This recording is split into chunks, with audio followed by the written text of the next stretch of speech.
Kolam? Magkaano? Hindi ko alam eh. Kaya nga po maingay. Look at these guys. Sam Harrison was late in the room this morning.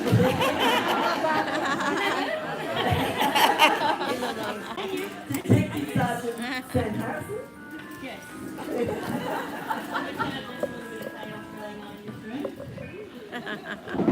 Okay, so we are going to be in close eye the whole weekend, and we're going to be checking out who's poor. Yeah, you'll be picked on, don't you worry. And who's been good? Who's been good? Products. Not boring. Who's been naughty? Okay, everybody get a photo of Sila that. gumagana. Okay, so this weekend we are going to be watching everything. On your table is a form. Okay. On the back is Star Challenge. And these guys have been armed with stars and chocolates and all sorts of other things. And they will be awarding stars. And if you are the star winner at each day, you will get a prize.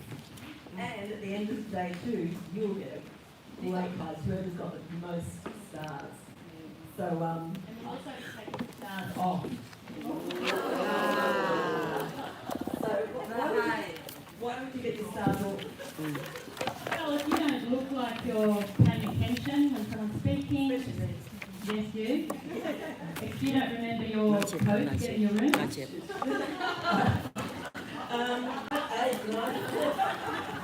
haven't got your glasses on either. You must be taking your eye formula. If you're maybe using other products this weekend, we'll be checking that out as well. So just be warned. I've got fluffy handcuffs. Oh, Yes, okay, so I picked all of this, minus this, up from Melbourne. And Karen had it in her wardrobe. she will now after today. And we were going through X-ray and they pulled my bag off to the side. Said, you cannot take handcuffs through. I'm like, they're toy handcuffs. No, can't take them through. I pulled them out and got, they were pink fluffy handcuffs. And they took them off me. Can I say what you said in front of everyone in the ambulance? No sense for you to.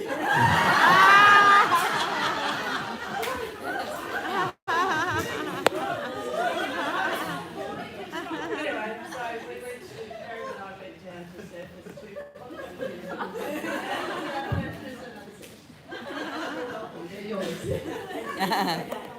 Thanks, guys. Give them a hand. So that's what we've done. The other thing you've got on your table is the leadership quest, and this is thank you to the gorgeous Tina. I can't bring this over to you, Darcy. Is that one working? Tina, do you want to talk through that quickly? Oh, very quickly, I'm always looking. Thank you. Yan, gising na. This is just a bit of Gising fun. na. So you actually get around and meet people and get some photos of new people, because you think about, it's all about creative content as well that you can use down the track. So that's what I was encouraging. Do the new skin dance, I'm going to have a major title under there, but that's just whatever you want to be creative and make something new skin dance. But just have fun with it and get out and meet new people. It's what we're here for. Okay, there's points on some of them and not points on the others. So they're really 5 points each. Everything is a 5 point each. Tina was using ChatGPT and it wasn't behaving. Anything else? You gave up on me, but I have the leader moment for 10 points. Oh, sure. Everything else is fine. Okay, good. So everyone thank Tina for putting that together for us. Okay, so our next speaker is Tony Stevens. Now, I'm going to share a little bit about Tony. So from the moment I met him, Tony was easy to like, thoughtful, grounded, and genuinely curious about people. Since then, well, actually, we met on my birthday, on my 60th birthday. We didn't know each other before, but some friends that we both had organised a day, and Tony was the designated driver. I didn't even know him.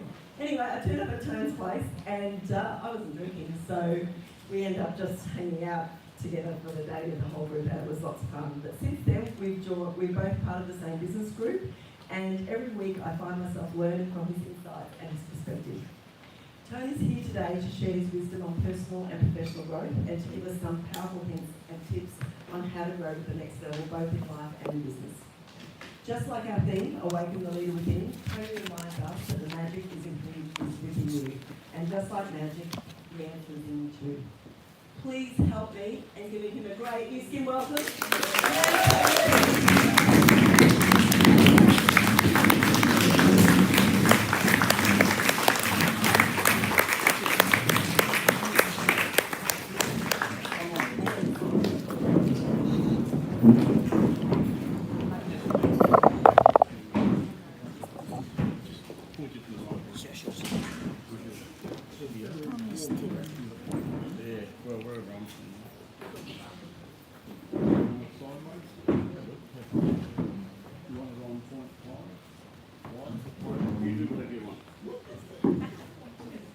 Wow, look at you all. I've been sitting at the back looking at the back of your heads. Good to see you all. Thank you very much. Yes, my name is Tony Stephen, and am I the only Tasmanian in the room? Yeah, here I am. Oh, no, there you are. Good. Welcome. Let me start by saying, awakening to the deeper truth of ourselves and the reality that we often overlook. So that's what I'm trying to talk about. Who are we? Where are we from? Who is it? So I'm going to take you through some exercises and to try and develop in you a sense that it's not just you and your body. There's more to it than that. And we all have that innate feeling, don't we? That we're more than just what is here right now. Well, let's experiment, let's investigate and have a look at that. Things go wrong. And when things go wrong, you've always got to overcome them. And one of the things that went wrong this morning in my printer was that it decided for the first time to print my notes sideways. So they're really tiny. I'll get there. Anyway, I wrote a book back in 2020.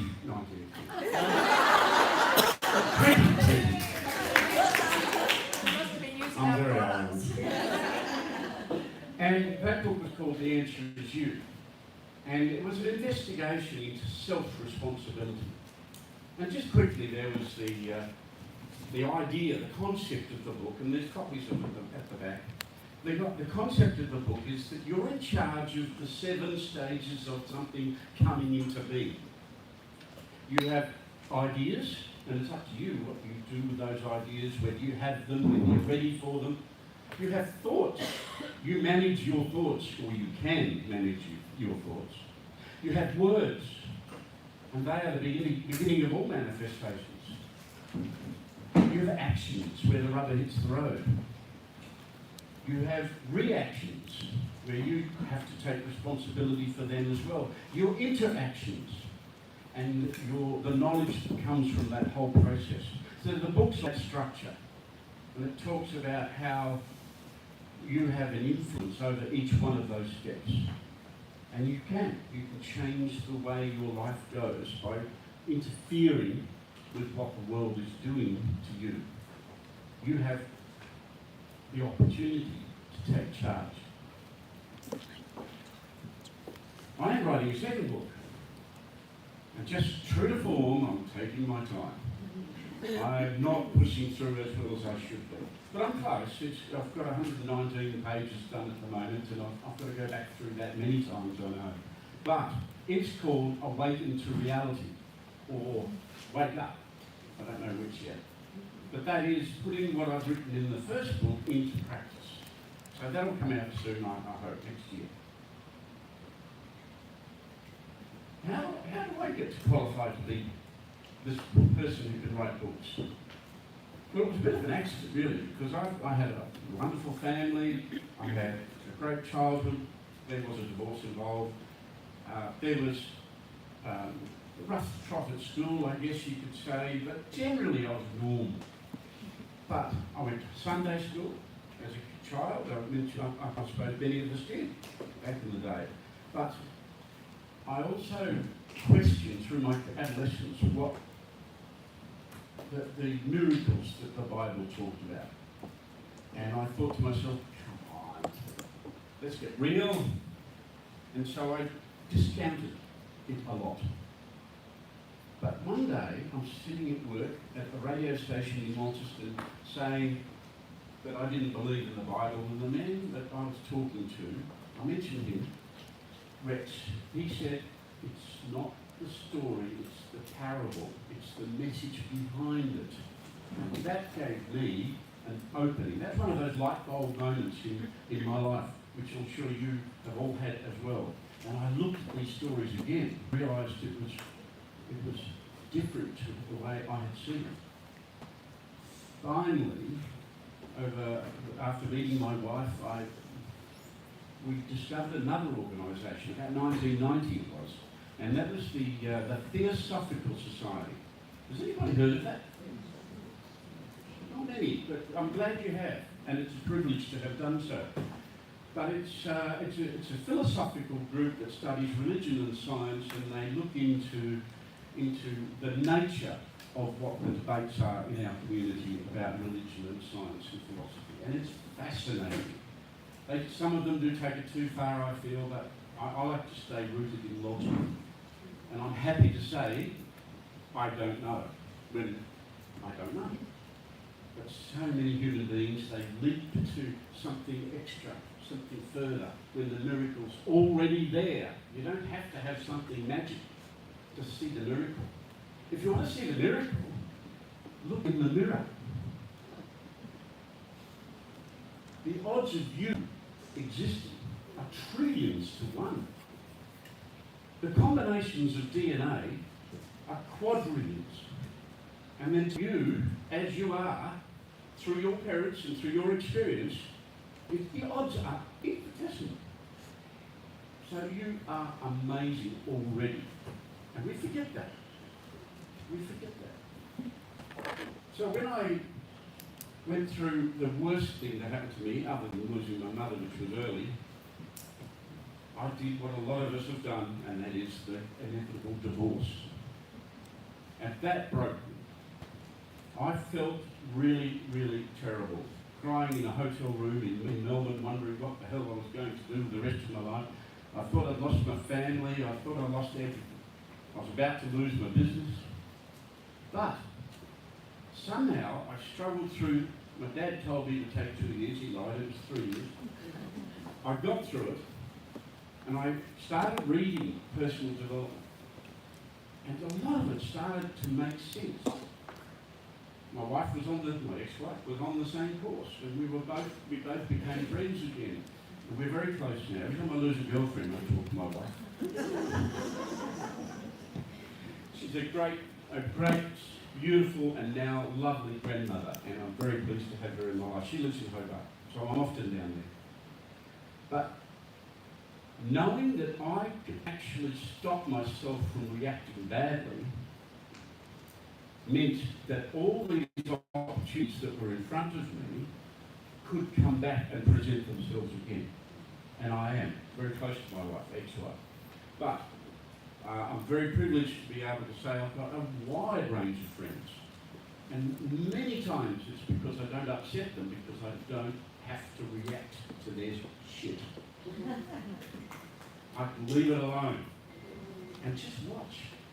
All right, so that's why I qualify to give this talk and write these books, because I've had the discipline to sit down and write out what I've experienced and kept it as close as possible as I can to logic. And let me take you into a bit of the logic, because some of this airy-fairy stuff I might be talking about, you're going, oh, me, come on.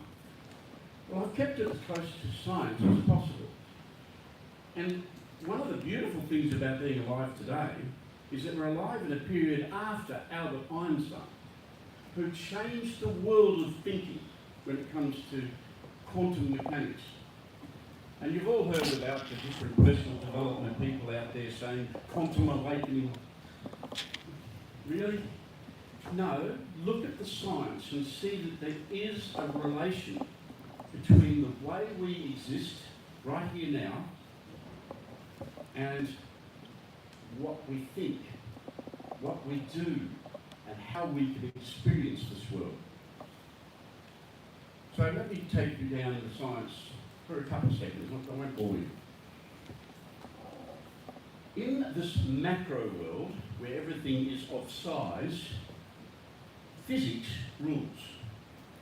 And Isaac Newton, he talked about Newtonian, we end up calling Newtonian laws of physics, where cause and effect, and there's other rules there as well that won't come back to my head at this moment, but there were three of them, and they're all relational to the effect of something physical happening against something physical. Albert Einstein talked about how it could change when you get so small. You're down to the atomic level where things change completely and reactions aren't predictable. Anybody here heard of the double slit experiment? Only one? Two? Well done, I'm glad you're invested in it. Curious. The double slit experiment is where scientists in the 50s, I think, put light beams through one slit in a cardboard screen and expected the particles that the photons to get to the other side would appear in a certain order, and which represented the fact that they were particles. But then they put two slits in there, and they said, okay, well these particles could show up on the photographic screen at the back, behind the screen with the slits in it, in particle waves. Well, they did when they were looking at it. When they measured it, they showed up as particles. But when they were not measuring it, and they looked at the screen afterwards, it showed up in the form of waves. And that is still a question being asked today. Why? So do you take the philosophical element of that, and without jumping to faith and other assumptions, we've got to look at what is something of substance when it's not being measured or consciously being made aware of. So are we creating the universe that we're looking at the moment? As we look at it, is there a massive interface of some amazing computer program, you might say, out there that we're experiencing as our life? There is actually a lot of discussion in groups in the scientific world about the simulation theory, which is that we create computers, and those computers get so good, those people that live their life inside the computer that we've created start creating their own computers, and then create another life, and it goes down the line like that. And so how are we at the first, or are we the last, is the philosophical question that you can put there. Okay, and I'm not going to bore you too long with this, but if you go through the atomic spectrum, you've got electrons spinning around the outside of the nucleus, which is made up of protons and neutrons.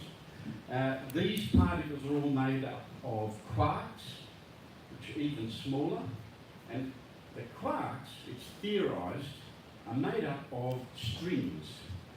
The string theory, you've heard of that? Yep. The string theory is like a note, or a musical note.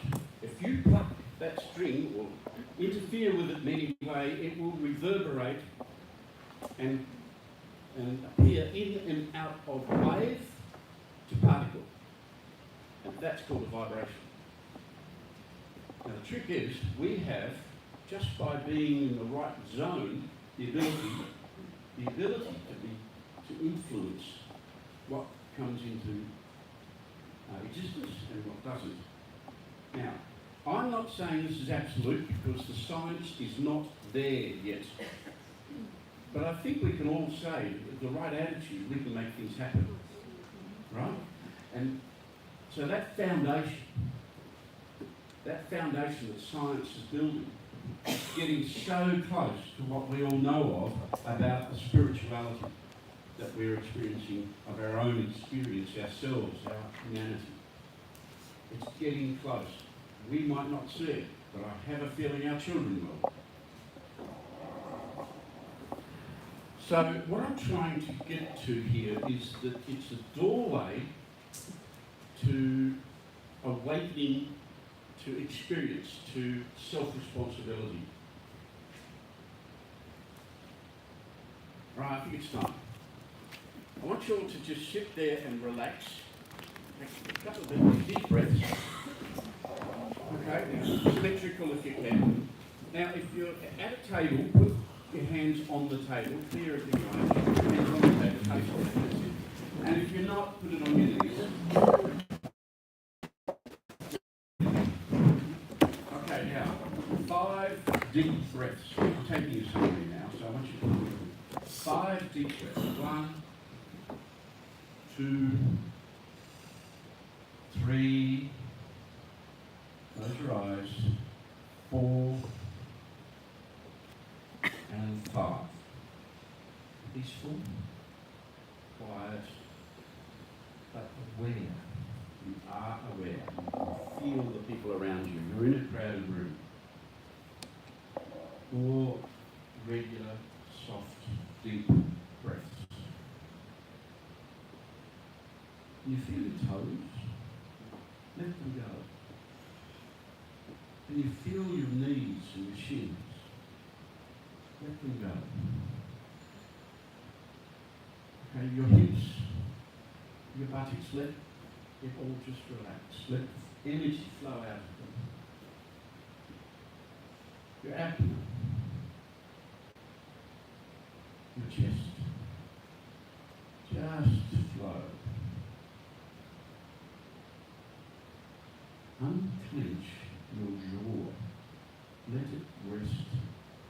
It's amazing how much stress there is in your jaw. Your arms and fingers, just let them tingle. And your neck and your head. Relax. Now I want you to raise your right index finger up 1 centimetre. Now put it down. Contemplate for a few minutes exactly what you just did. Who did it? I told you to do it. Your body actioned it. Your thoughts enabled it. We actually decide.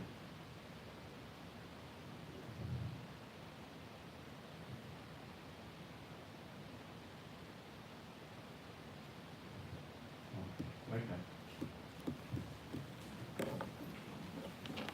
When we are in a state like that, and it's hard to deal with a group like this, I know, but when we're in a state like that, we're very, very close to the real you. You are not your body. That's a vehicle. You are not the thoughts that go through your head.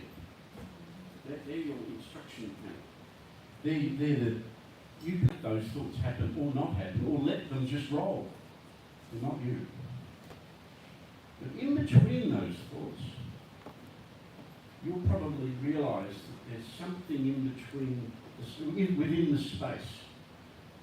Now let me try to explain what that space is full of. I've written it down. That space between your thoughts that you meditate with, or you see when you meditate, that's a better way of putting it, is where awareness lies. That's where reason comes from. It's where curiosity comes from. It's where your decisions are made. And it's where discipline comes from. yourself, the real you. And what that awareness is, I've tried to find accurate names for who that is or what it is. The Hindus have come up with a name. That's the closest I've come up with. It's called Atman, A-T-M-A-N. The Atman, the higher self. I often use the word the observer. So when you're doing stuff in your day-to-day life, and you see a friend being silly and you don't get involved in their shit, you are observing the situation. You're not putting any thoughts to it, you're not blaming, you're not judging, you're not involved. You're looking and noticing. That's the real you. That's the pilot. The autopilot is so often on with so many people. 95, almost 100% of people are almost always on autopilot. Their brain is thinking, their emotions are working, their body's doing, they're involved, it's happening. And it's pleasurable and it's painful. But it's autopilot stuff. Only when you make a decision, when you apply reason, when you make sure you put together some discipline and make something happen, you break or make a habit, that's when you're finding, when you're developing and showing your real humanity. That's when you are being the real you.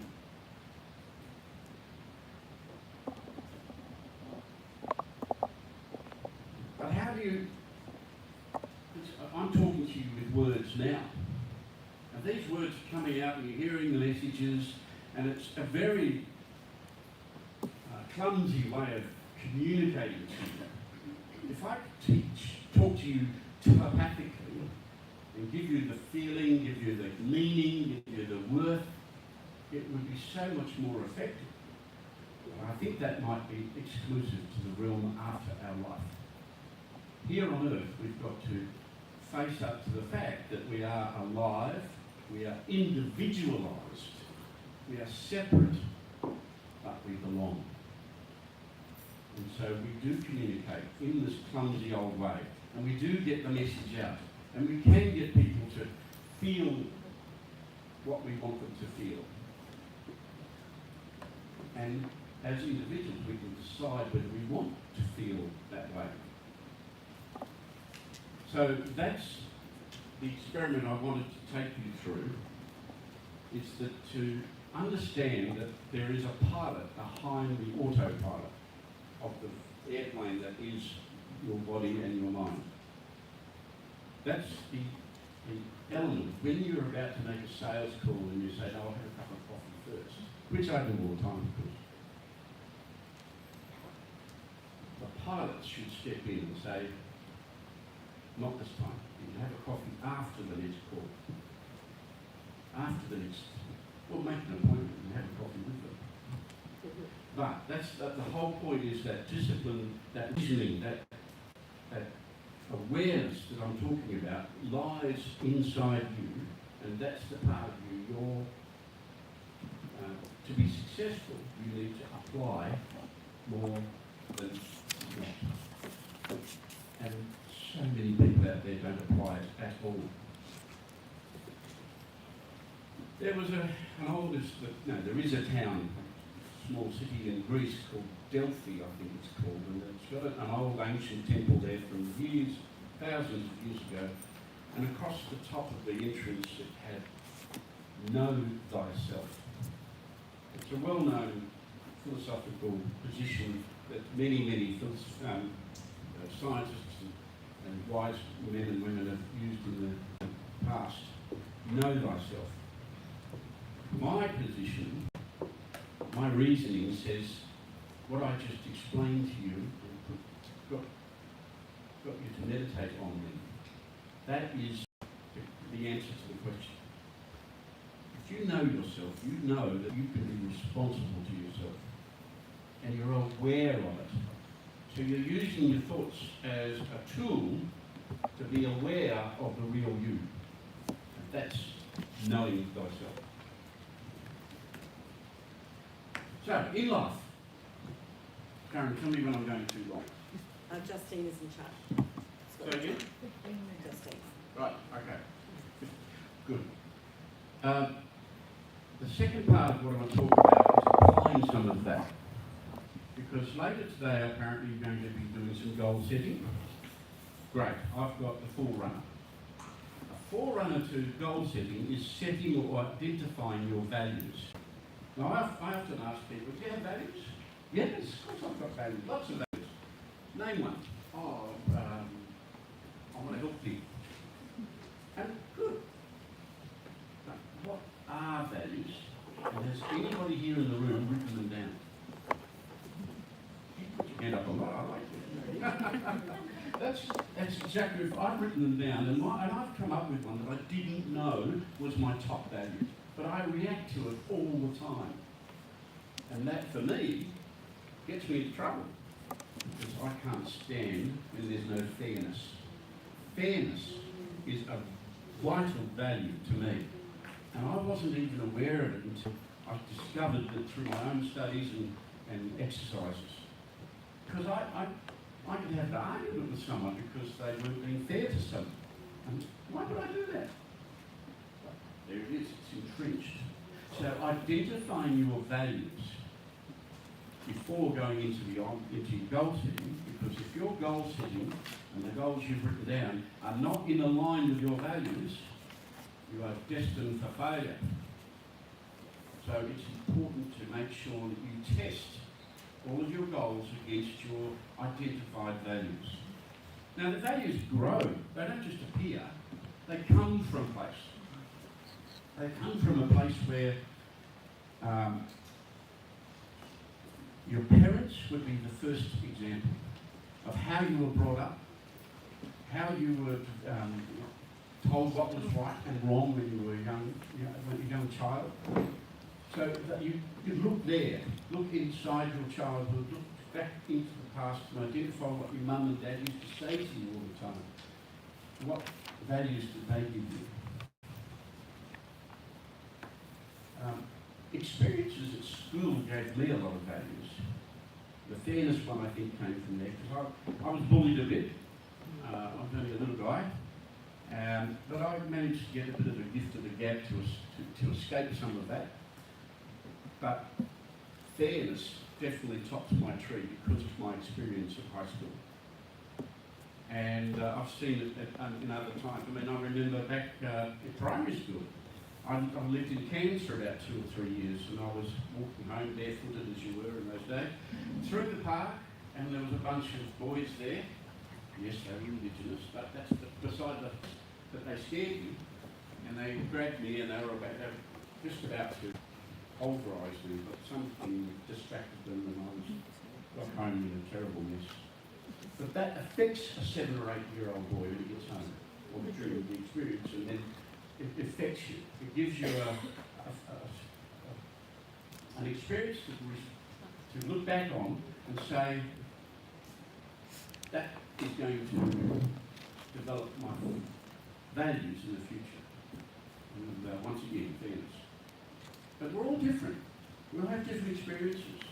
We all have different ways of coping. And that experience might create a different value for you. So investigate yourself using your awareness and your reason and work out what you think are your top values. Now I've got a chart which I didn't bring because I couldn't find it. It's got a different 100 words, single words that represent values. There are some here that I managed to just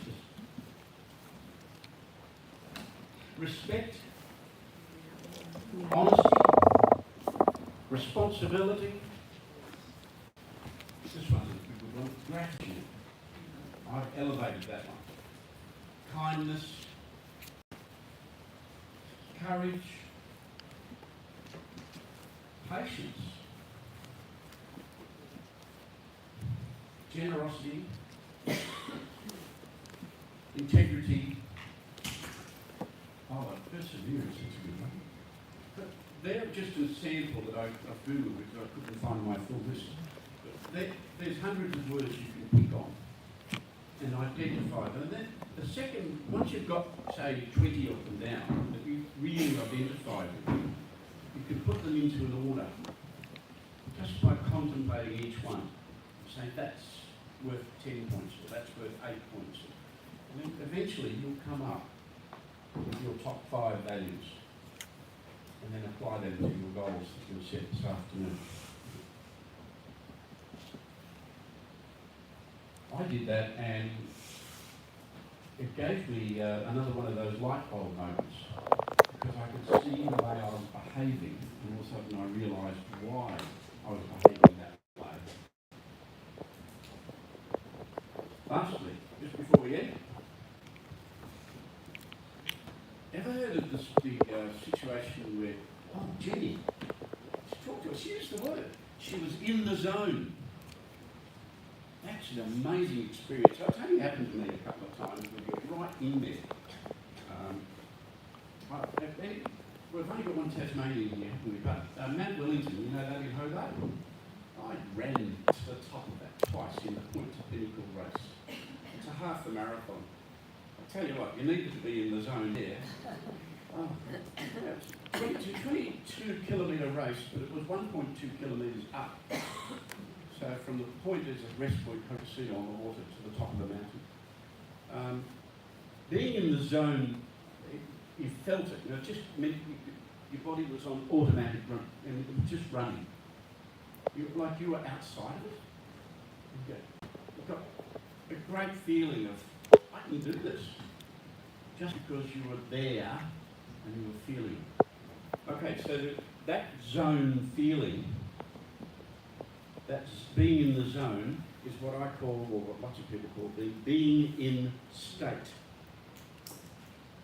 And your observer, your art, the real you, can call your body, mind, and brain into state anytime you wish.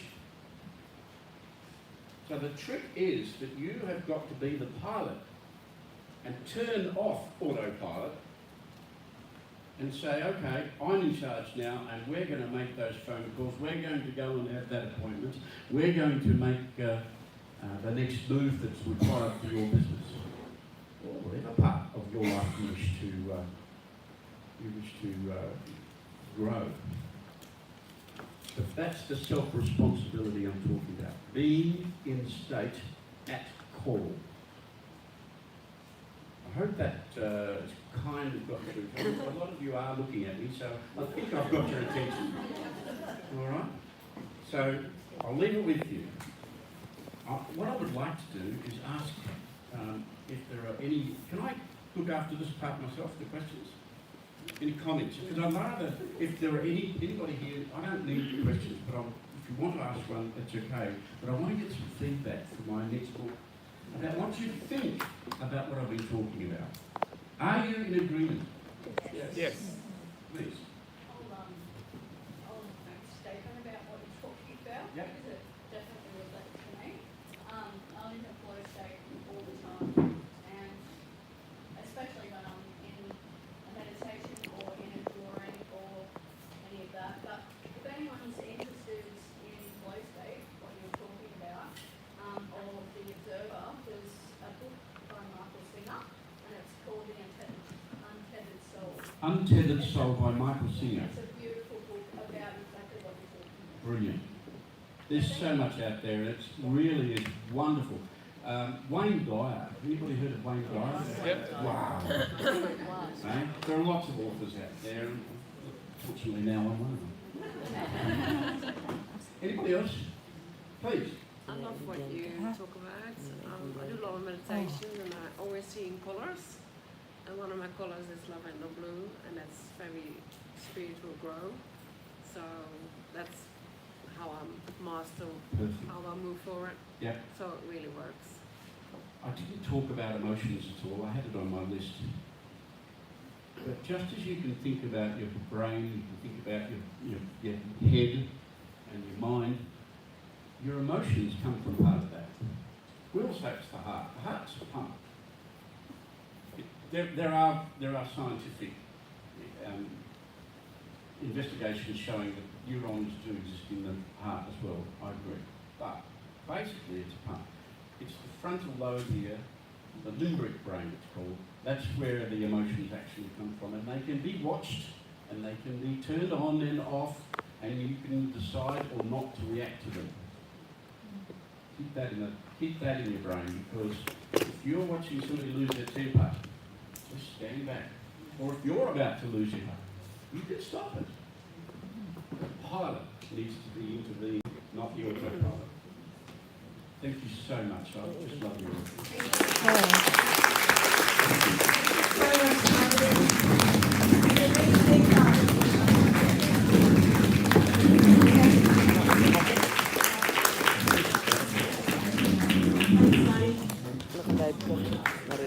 Live. Okay, give a big hand